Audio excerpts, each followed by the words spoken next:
the show now, Sports Tonight on Channels Television. You ready? Let's go. It's a Monday night. I love having these guys in the studio.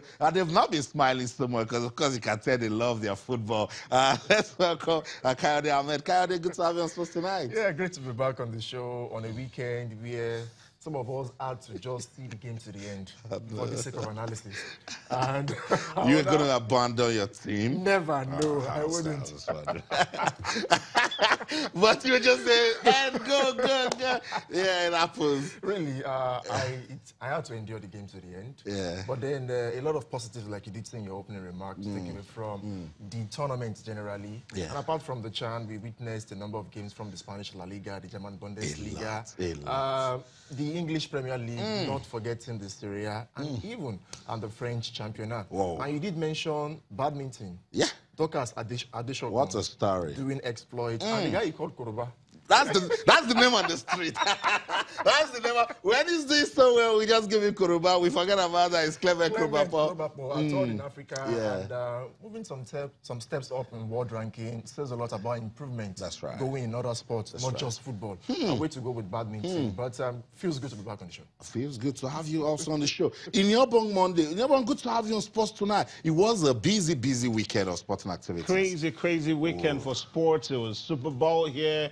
It was football here. We're talking badminton. We're talking athletes beginning to arrive in Pyeongchang and all of that. It was an absolutely cracking weekend. That's right. But Austin, without necessarily meaning to tear into the Super Eagles team B, it was dreadful having to sit down and watch that game for 90 minutes. I mean, it's the worst performance I've seen a team in a very long time because I thought they capitulated so easily. I thought technically they were not up to scratch on the day.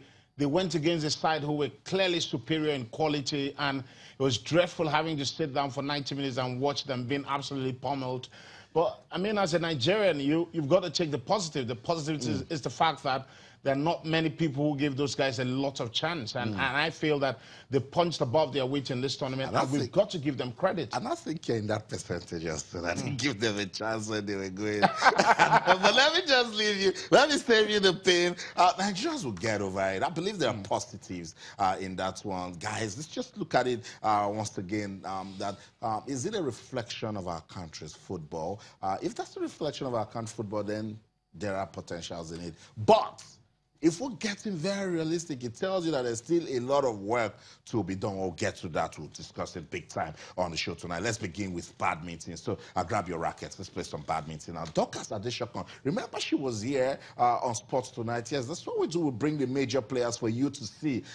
When she won the National Badminton Championships in Katsina, we took a good look at her and said she's going places. She won the Lagos edition and then became #1 in Africa. And I was like, what's going on with Dorcas Adeshokun? In the women's category now, in the world ranking, 2 Nigerians made the top 10 in Africa, with Dorcas Adeshokun retaining her crown as the Queen of Africa.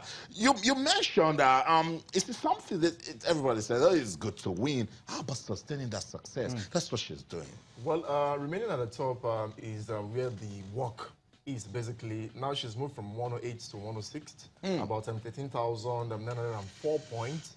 And the Badminton Federation are seeking to give her the exposure that she needs so that she can compete favorably with the international stars and meet world standard that she's achieving locally and on the continent. Now it's about time she conquered the world. Basically, that's what is expected of her and the Badminton Federation. When I came into power last year, about August, September, that was the promise made. And we're witnessing that with Dorcas Adeshokun and Clement Krobapor. Okay, so let's talk about Clement Krobapor now. What's going on with Clement? He started showing us the good signs from Katsina. But the other guys are like, I know, for instance, and Godwin, they said, what is Clement doing that we need to look at to get better? So when Clement Krobapor came to Lagos, he met stiff competition, and then he couldn't win the championship. But he's doing just fine. He's ranked 3rd in Africa, despite moving up 3 places in the world rankings. I like the fact that he made progress in the urban. That's very important. And he's ranked 207th in the world. Somebody will look at these numbers in the world that Dorcas is 106. In the world that Clement is 207. It's badminton we're talking about. And whatever we want to look at, this is progress. Absolutely. I mean, you can't take away the fact that this is progress being made. And for me, the excitement, I like to look at it from the angle that we're getting sports people move away from the consciousness of the popular sports, the football, the basketball and the likes, the athletics and all of that. So it's great to see that Nigerians are punching above their weights, even in different sports and badminton. So it's great for people like Clement and Dorcas. It's wonderful that they are pushing themselves, they're challenging themselves. Necessarily, you can look at it and say maybe not enough support, but you feel that these guys are pushing themselves and they deserve a lot of commendation. A lot of commendation also should go to the Nigeria Badminton Federation. They're doing their bits. They say they want us to talk about badminton, and we're doing just that. So we'll continue to monitor the progress with badminton in Nigeria. But let's go to Port Harcourt in Rivers State. In about 2 days' time, Port Harcourt will be having a sort of buzz that will make you start asking what's going on. That's the Alfred Yetespiff Sports Complex in Port Harcourt. That's the venue that will host the Africa Wrestling Championships. These are file pictures from about 2 weeks ago. A lot of progress has been made to the hall. This is the hall where everything will take place. They will throw those big mats, those huge mats. And then these guys will start fighting. They will fight big time for pride and glory. Nigeria will feature 90 wrestlers. That's what the federation says. And they're not just featuring 90 wrestlers. They are going for 90 gold medals. I don't know. If we've got the time, let's listen to Damian Oake. He's the president. He's the technical director of Nigeria Wrestling Federation. And, of course, we'll listen to a former national coach on the show. Don't go anywhere. I would say yes. I'm looking at the environment here. You know, we're accompanying our young athletes here. Some of them are in Ondo and some are in Yenegoa. Actually, we're really preparing, seriously. As a matter of fact, I might not give you the complete number of medals we're going to win, but I know we are hosting to win overall. Divisions are coming.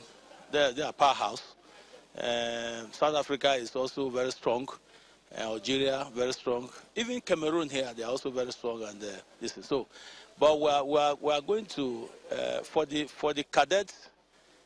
Because I need to be realistic. For the cadet and junior, they have been in it before now. So maybe my prayer should be this: that the cadet and junior medals should be shared. And then for the freestyle, and then male, and then freestyle.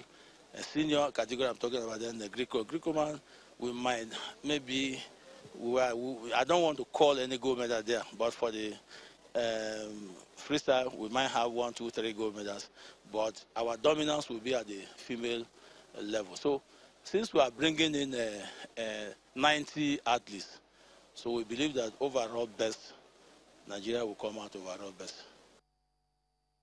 So that's it. It's all about getting ready for the Africa Wrestling Championships. The first guy you listen to is the technical director of the Nigeria Wrestling Federation. So know your wrestling officials in Nigeria. Damian Ohaike.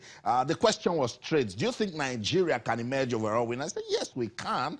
And then he went on to talk about the quality in the team. Then Jackson Bide, by the way, former national champion, former national coach. He was also a one-time coach too, Daniel Igali. So he's been there, done that with wrestling in Nigeria. And he says, wait a minute, the Egyptians are coming. The Algerians are coming. Even Cameroon, they will be around, and they are also good with their wrestling. So we love the fact that the Africa Wrestling Championship is happening here. Port Harcourt is ready. The governor, His Excellency Governor Nyesom Wike, the Commissioner for Sports, everybody working with the Nigeria Wrestling Federation to give Nigeria a good hosting. And I'm sure at the end of the competition, whether or not Nigeria emerges our overall winner, the federation will look at themselves and say, look, we have learned 1 or 2 things as regards developing wrestling in the country. So that's it. I want you to talk to us as regards at this one. What ways do you think the Nigeria Wrestling Federation can put together a good showpiece right there in Port Harcourt? Talk to us on Twitter channels, _sports, Facebook channels, and Facebook. Let's go on this quick break now. When we come back, so much to talk about. The guys will talk about the wrestling championships, and of course, talk about the Flamingos and more football. Don't go anywhere.